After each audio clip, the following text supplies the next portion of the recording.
Hello my darlings, I had a little bit of a face up.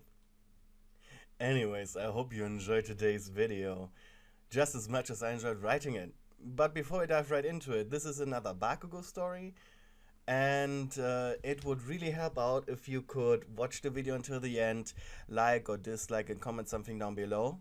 If you're watching this video during the live stream, please remember to actually comment something down below. More than just talking in the chat doesn't really count.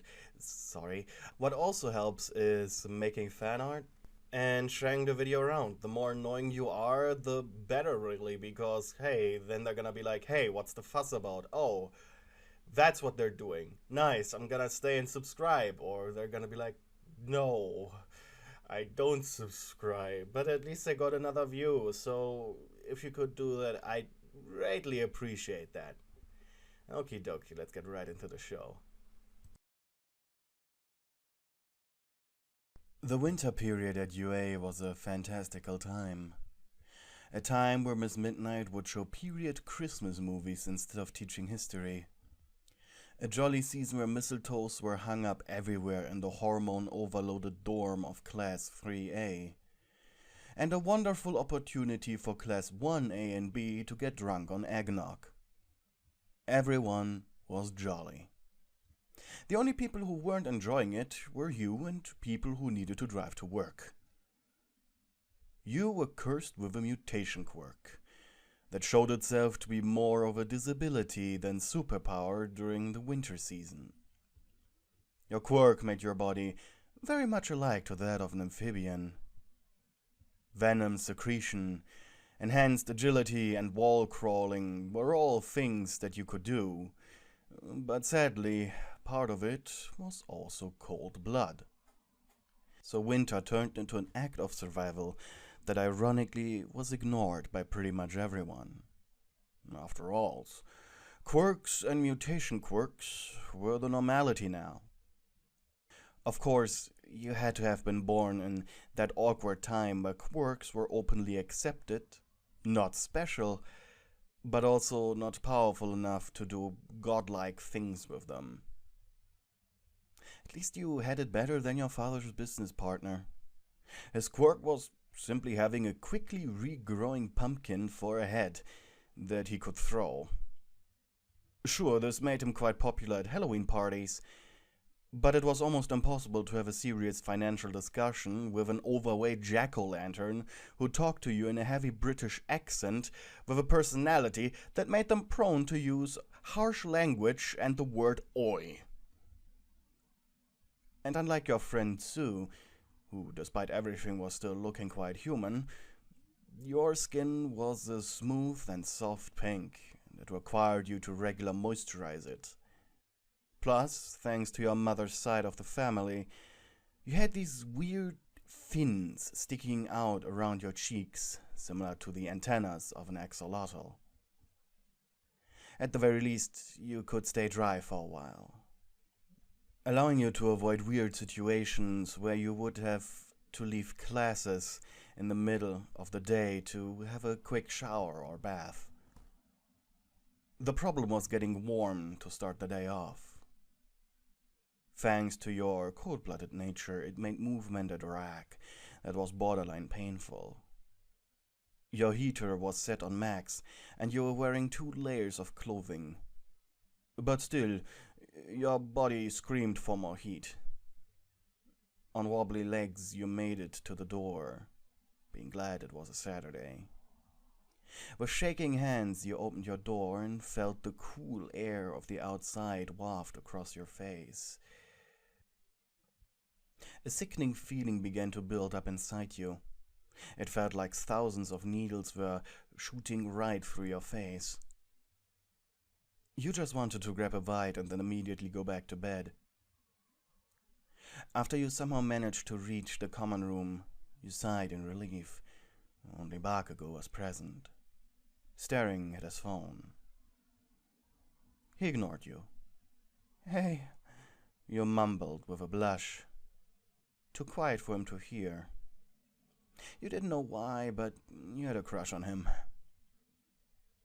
Stumbling over to the kitchen aisle, you grabbed chocolate bars and a can of that weird soda brand that often just appeared out of nowhere in the fridge.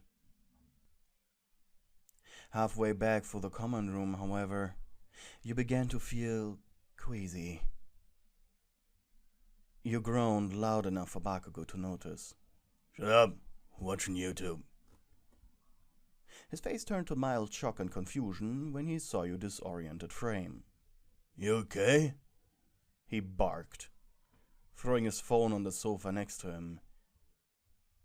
And then you blacked out as you felt his strong arms grabbing your slender body.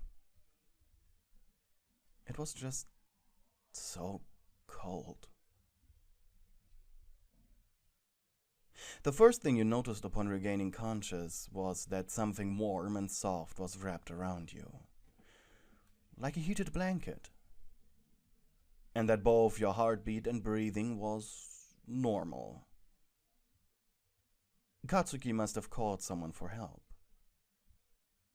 Then you heard a light snore right behind you. Slowly you opened your eyes, followed by a shower of utter embarrassment. While, yes, you were back in your room and your bed, it wasn't really your bed that you were lying on. Your lips quivered as you realized that Bakugou was under you, his arms carefully wrapped around you. And you panicked. Did he do something to you while you were blacked out? Was he secretly worse than the little purple guy who was creeping on the other girls? To this day, you were not sure if it was an insult or a blessing that Mineta stayed away from you. Another snore came from Bakugou. He sounded like a big, growling kitten. A small, angry ball of fluff. Wait, why were you thinking that? You blushed hard and tried to calm down. Whenever you managed to get warm after a blackout, everything was just so embarrassing. Not just that, the first few minutes upon waking up felt unreal. Meaning, your body and mouth acted on their own. It was as if you were a prisoner in your own body. You carefully wiggled your legs. Yeah, you were still wearing pants. Probably the same ones. Hopefully the same ones. Please be the same ones. With a meek whimper, you stared at the ceiling. Did he really not take advantage of you? You knew you weren't the prettiest girl in UA, but were you too ugly for that even? Wait, why did you want to be taken advantage of? Bakugou mumbled something in his sleep and his grip tightened. You let out a squeak and began to feel like a rubber ducky. And suddenly, he tightened harder. And he shook under you for just a second, followed by a groan. Did you have a nightmare? He woke up with a soft, sleep-drunken "morning." He looked down at your embarrassed expression. Sorry about this. What was with that stupid grin of his? You fell, and like your skin was really cold, so I thought I'd do what Shoji did with Tsu during the license exam. Now this made more sense. You know, keep you warm. Sorry if I was a bit rough, though. It's fine, you whispered, barely audible. Why did he apologize? It was weird hearing him say that word. Sorry. You felt so ashamed and didn't really know why. You hungry? He asked, and you nodded. He let go of your waist, and you two sat up. Bakugou pointed at your nightstand. There, neatly stacked on top of each other, were your chocolate bars. And after being thoroughly stuffed, you happily sighed, not even realizing you had sunk back into Katsuki's arms. Now it was his turn to be flustered, but he had an oddly satisfied look on his face. At the same time, however, he was unsure whether to cuddle up with you again or not. You know, I never had it easy. You know, as easy as normal people, you said with a melancholic tone. He suppressed a sigh. He really didn't care about your sob story, but he had enough tact in his bones to let you speak. After all, you had just blacked out. When I was a kid, I was always the oddball, and at the same time wasn't. I needed special care because of my mutation, but no one cut me some slack because it's normal now. You rolled around and pressed your chest against his, giving him a tear-filled puppy eyes. Children are awful, Bakugou, especially when they don't understand something. He gave you an unsure smile. He wasn't sure what to say, and you sniffled. Why can't my quirk be something simple and cool like yours? Why do I need special care that is just so annoying? Once again, you felt his muscular arms wrap around you. Stick with me, then. He chuckled. You'd become untouchable. Plus, I can keep you warm. You looked into his eyes. You looked into his crimson eyes. Up until now, you haven't seen him as someone so soft and likable. He always came off as an anti-hero who would kill villains for fun if he was allowed. Yet, somehow, you had found yourself attracted to him. And your heart skipped a beat. Was your silly little crush turning into actual love? His hands rubbed over your back. Feeling better? He whispered into your ear after a while. You bit your lower lip. You wanted to keep cuddling with him. But you were also feeling better. I don't want to lie to you. Bakugou chuckled. What? You have a crush on me? You looked at him dumbfounded. Yes, Captain Obvious. His grin turned cheeky. Nice. What do you mean, nice? He shrugged. Just thought all girls were afraid of me.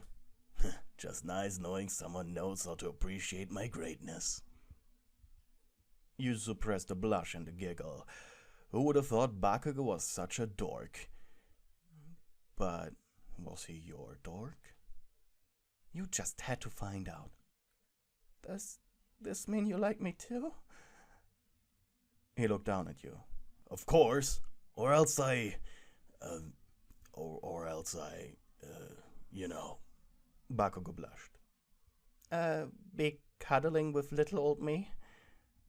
He didn't answer and looked outside the window next to your bed.